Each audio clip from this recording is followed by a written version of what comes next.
Hello, my audience. Greetings. I'm reviewing Marvel's Avengers 2012. I give it 6 points out of 10. I like this mediocre, aggressive, stupid movie. With its forgettable, corny characters, clunky dialogue, rush-paced story, fast-paced, ready to get rev through the movie, hardly any slow moments. Perfect. A mess of a CGI festiasa. It's a bigger CGI fiesta, just as much as a CGI fiesta as Star Wars 2, Episode 2, and Attack of the Clones from 2002. That's from the prequel one, for the record. The second installment of the prequel. One of my favorite flicks. This movie was fun too. One of my favorite flicks, but as a 6 out of 10 is a 6 out of 10. I wouldn't give Die on a Hill for it, but it's fun. Corny, stupid, retarded fun, like the Black Eyed Peas music, with Fergie joined. It reminds me of the best song from Black Eyed Peas called Let's Get Retarded, known as the censored version, Let's Get It Started.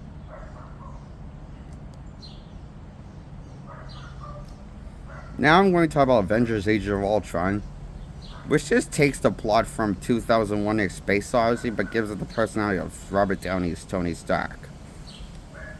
The AI, that's evil AI. That should be called Albus called Ultron. And why is it called Age of Ultron? Don't know. Doesn't take kind of taste in a different age of a dark age for Ultron. So why is it called Age of Ultron? Because they need something to market after the comic around. It's the same title by Marvel. Just like the Infinity War.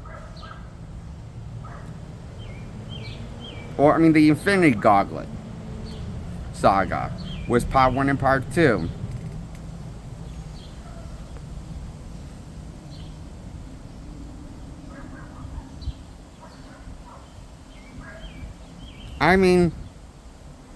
Thanos' Infinity Saga is not really in there a whole lot in the Infinity Saga before for last 2 Avengers movies. He makes cameos here and there, small roles, appearance here, like Guardians Volume 1, and so on and so on. In Avengers 1, also. But he doesn't do anything before Infinity War, and last thing does something cool and comes across an interesting villainous in Infinity War. Then they kill him off in Endgame opening. Then we get time travel paradox standoff at the end of Endgame. That's why I give the Avengers sequels, all 3 installments, to the sequels to the first Avengers movie 6 points out of 10 points.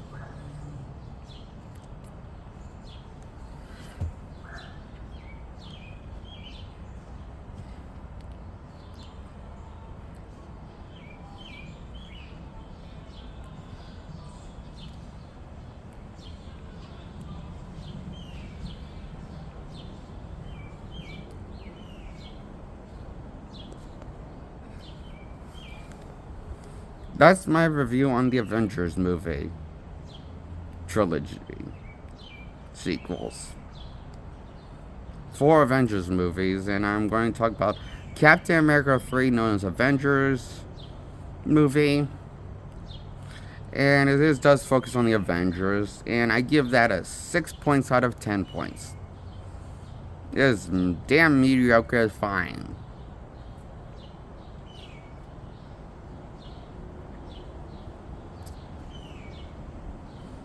It'll melt your brain like butter melts in a microwave. This is stupid writing. All installments that I talked about. The Marvel's Infinity Saga and the Infinity Saga run.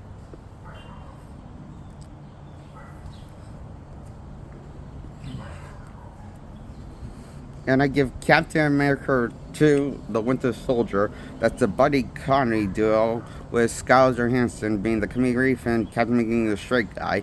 And they're the main 2 characters. Basically, she's Chris Tucker and Captain America's Jackie Chan, the more serious guy. You would think it would be the reverse because one of them is a killer, and one of them is like psychotic killer. Have the record on being one, and another one's World War II hero. I would think that they would have made the killer one more serious, but they wanted to make her more likable, appeal to the kids, the PG-13 crowd and above, to make everyone's spontaneous, funny, fun girl. Black Widow's been reduced to being everyone's fun party girl. Try and get Steve Rogers on a date and shit.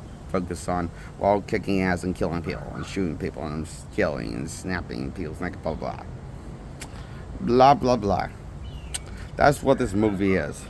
Plot mush of garbage ideas thrown together, but I love it as a guilty pleasure, as good as Weekend at Bernie's 2.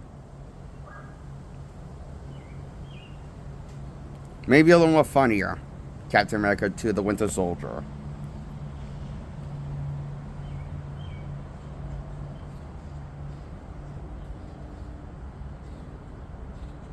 It's a great buddy comedy with Scarlett Johansson and Chris Evans.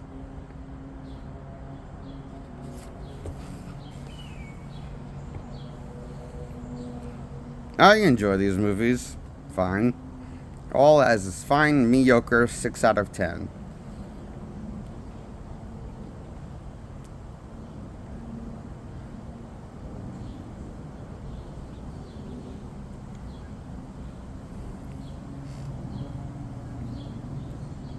That's my review.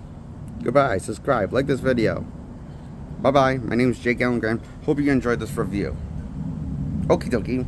See you next time.